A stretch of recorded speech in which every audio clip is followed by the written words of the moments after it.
Students, today we will start with the next poem, Tintern Abbey by William Wordsworth. So, let's start with the stanza 1, lines 1 to 22. So, here Wordsworth says that he has come back to the banks of River Way after 5 years. He describes the scene, quiet, peaceful, green hills, small cottages, farms, and orchards. Wordsworth यहाँ पे बताते हैं, बोलते हैं कि जब वो 5 साल के बाद वापस आया रिवर वे के पास, ही डिस्क्राइब्स द सीन. उन्होंने सीन्स को डिस्क्राइब किया. किस मैनर में? क्योंकि कैसा था वो सीन? बहुत ज़्यादा क्वाइट था, पीसफुल था. ठीक है, वहाँ पे ग्रीन हिल्स थी, स्मॉल कॉटेजेस थे, फार्म्स थे, ऑर्चार्ड्स. The place feels calms and beautiful, far from noise of city life. ये जो प्लेस है ये उसको बहुत ज़्यादा कामनेस, ब्यूटीफुल फील कराता है. ठीक है, जो सिटी लाइफ से बहुत ज़्यादा दूर है, क्योंकि जो सिटी लाइफ होती है उसमें नॉइज़ इतना ज़्यादा होता है, right. He is very happy to return and see this natural beauty again. और वो बहुत ज़्यादा खुश हुआ यहाँ पे वापस आकर. 5 years बैक, मतलब 5 साल के बाद वो वापस आकर यहाँ पे ज़्यादा खुश हुआ इस नेचुरल ब्यूटी को देख के दोबारा से. स्टेंजा 2, लाइन्स 23 to 49 में पोइट क्या बोलते हैं कि व्हेन ही वॉज अवे, जब वो यहाँ से दूर था, busy in towns and cities, जब वो टाउन्स और अपने सिटी लाइफ में बिजी था, the memory of this place helped him. ये जो मेमोरी है इस प्लेस की बहुत ज़्यादा हेल्पफुल है उसके लिए. Because when ever life was stressful, जब उसकी लाइफ बहुत ज़्यादा स्ट्रेसफुल होती है, ठीक है, ही रिमेंबर्ड दीज पीसफुल सीन्स. वो इन पीसफुल सीन्स को रिमेंबर करता है and they gave him comfort. और वो ये जो सीन्स हैं उसको बहुत ज़्यादा कम्फर्ट फील कराते हैं. The memory gave him calmness, kindness and spiritual strength. Next, stanza 3, lines 50 to 111. Now he thinks about how he has changed. When he was younger, he enjoyed. अब वो सोचता है, now he thinks about he has changed. अब वो सोचता है कि वो बदल चुका है. And he was younger. अब वो यंग हो चुका है. He enjoyed nature just for its beauty and excitement. Now as an adult he feels something deeper. अब वो बड़ा हो चुका है, ठीक है. अब वो कुछ बहुत गहराई में जाके फील करता है. He sees a spiritual power in nature.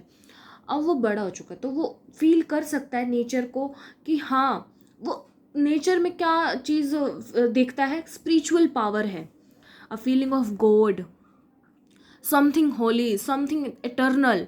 Nature teaches him wisdom, patience and love. यहाँ पे बेसिकली क्या है कि जो नेचर है हमारे टीचर है, हमें गाइड करते हैं. तो वो इस चीज़ को ना बहुत डीप में, डेप्थ में देखता है, डेप्थ में सोचता है कि जो ये नेचर है ना हमारी एक स्पिरिचुअल पावर है जो हमें पीस देती है.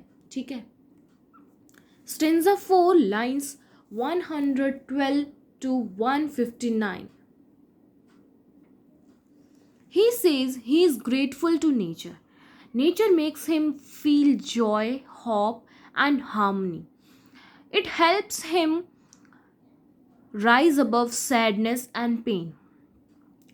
He believes that in nature there is a guiding spirit that never leaves him.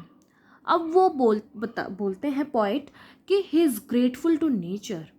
Nature makes him feel Joy. Nature उसको कैसा फील कराता है? जॉय, हैप्पीनेस, होप दिखाती है. ठीक है, harmony. It helps him rise above sadness. वो उसको हेल्प करता है नेचर कि जो उसकी सैडनेस है, जो उसका पेन है, उससे वो कैसे निकल सकता है. He believes that in nature is a guiding spirit. वो बिलीव करता है कि नेचर के अंदर वो एक स्पिरिट है गाइड करने की, दैट नेवर लिव्स हिम, जो उसको कभी छोड़ नहीं सकते. Stanza 5, lines 160 to end. अब लास्ट स्टेंजा तक. Here Wordsworth talks to his sister. अब यहाँ पे वर्ड्सवर्थ अपनी सिस्टर के बारे में बात करते हैं. उसकी सिस्टर का नेम क्या है? Dorothy. He hopes she will also remember this place in the future. अब वो होप करते हैं कि वो भी इस प्लेस को रिमेंबर करे, अपने फ्यूचर में याद करे इन फ्यूचर इस प्लेस को. इफ़ शी फील्स सैड, अगर उसको सैड लोनली फील होगा तो इस मेमोरी को वो याद करे जो उसको कंफर्ट दे फ्यूचर में. Just like it comfort him, जैसे उसको कंफर्ट मिलता है ऐसे मेरी सिस्टर को भी कंफर्ट मिले. वो इसके बारे में होप करता है. He praise she will always love nature. वो प्रेयर करते हैं पोएट कि उसकी जो सिस्टर है वो हमेशा नेचर को प्यार करे. बिकॉज नेचर विल गाइड हर, क्योंकि नेचर ही वो है जो उसको गाइड कर सकता है. Make her kind and give her peace. Nature ही एक ऐसी चीज़ है जो उसको पीस दे सकता है.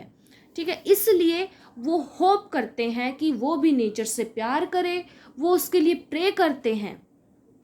ठीक है, nature is not just a beautiful, it gives peace, healing, wisdom and spiritual connection.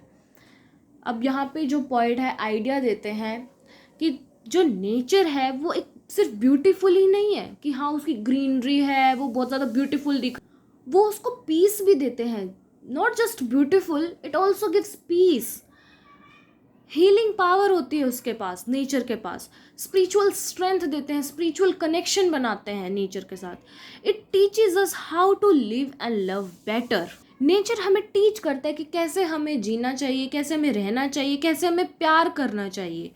तो इस पोएम में यही था. In this poem poet tells his feelings and pray for his sister कि वो भी नेचर को प्यार करे, वो होप करते हैं इसकी. If any student have any doubt regarding this poem, you can comment me. I will clear your doubts. Thank you.